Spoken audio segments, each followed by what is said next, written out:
What's up everyone, welcome to Stockton. It's a pleasure to meet all of you. On this channel, we talk about stocks before they start blowing up, say goodbye to chasing stocks at all-time highs, and say hello to making some money. So if this sounds like something you want to take advantage of, then hit that beautiful subscribe button and like the video. Now let's get to it. Before we get into the video, I have to say that I'm not a financial advisor. Anything I say is just my opinion and is for entertainment purposes only.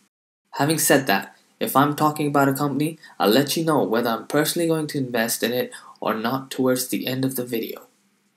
But you should always do your own due diligence, so with that out of the way, let's get started. Hi guys, I am back with another BNGO video.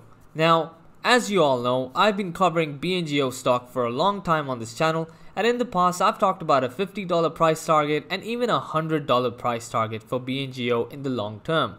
When I say long term, I'm talking about 10 years from now. Recently, even the CEO Erik Holmlin thinks BNGO could be worth substantially higher in the future. Now, of course, a CEO is supposed to say good things about his or her company. However, they usually won't support articles or information that's extremely outlandish or just plain impossible. They wouldn't do that because, well, if it's something that's extremely unrealistic, then investors would stop taking you seriously, which obviously will end up harming the company in the long run. Recently though, Erik Holmlin, the CEO of BNGO, tweeted this article with the title, "Could Bionanogenomics be a millionaire maker's stock?" This is a topic that I've made a few videos about in the past, so I wanted to see the approach Corey from Motley Fool takes with this piece and whether what he's saying here makes any sense. So he starts off by asking a powerful question. Investors who bet $10,000 on DNA sequencing heavyweight Illumina back in 2004 saw the value of their shares reach the 1 million mark in 2018, and it's still marching higher. Does Bionanogenomics have what it takes to produce Illumina-sized gains for patient investors? This is a very good question to ask, and in order to answer this question, we must first look at why Illumina was able to do so well. Illumina was the first company that made gene sequencing at an industrial scale a reality. It was able to do this by significantly reducing the cost of whole genome sequencing from $10,000 all the way down to just $600 today. During this time, it was able to form a monopoly. For example, by 2015, more than 90% of the world's sequencing data was generated using Illumina instruments. So it not only had first mover's advantage, it was also an innovative product that was disrupting an industry. All of these things are true for BNGO when it comes to Saphyr. They have an innovative product, they have the first mover's advantage, and for sure, they are disrupting the field of cytogenetics with low cost and efficient structural variation detection. The article then compares BNGO's Saphyr product with Illumina's short-read sequencing methods and points out that Saphyr is much better at structural variation detection.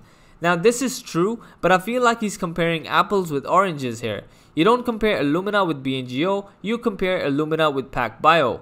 BNGO is creating its own industry, in my opinion, by becoming the leader in the structural variation detection or cytogenetics field. So this is one thing that I don't necessarily agree with.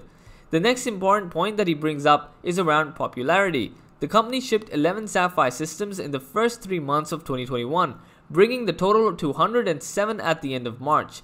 Sales of consumable goods that researchers need to buy from Bionanogenomics every time they actually use their new Saphyr machines are accelerating. This suggests previously installed machines are getting heavier workouts and not just gathering dust. The company sold 2,603 flow cells in the first quarter, a 275% increase over the previous year and a new company record. So yeah, I totally agree with this. Saphyr is proving to be highly popular and the demand for it is going through the roof. And finally, he closes off with a few more key points.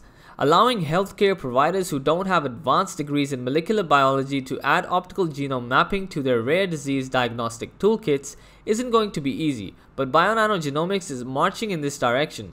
Around the middle of 2021, the company expects to begin marketing 2 laboratory-developed tests to healthcare providers in the EU. In the third quarter, the company will release prenatal testing kits, and successful results from ongoing clinical trials comparing Saphyr-based testing to the current standard could drive sales to the roof. In the end, he goes on to say, that it's still early innings, with Bionano Genomics' latest income statement suggests demand for optical genome mapping services is strong. The company spent $9.5 million on sales, general and administrative expenses in the first quarter, which was just 29% more than during the previous year period. Despite modest increase in operating expenses, first quarter revenue jumped 179% higher. So overall, I basically agree with most of this article. If BNGO continues to deliver on what they've set out to do in the field of genomics, then a $10,000 investment in BNGO could turn out to be greatly beneficial to you as an investor. But anything is possible when it comes to investing in stocks, which is why I have a diverse portfolio. Anyways guys, that's it for today's video. Have an awesome day or night, and I'll see you in the next one.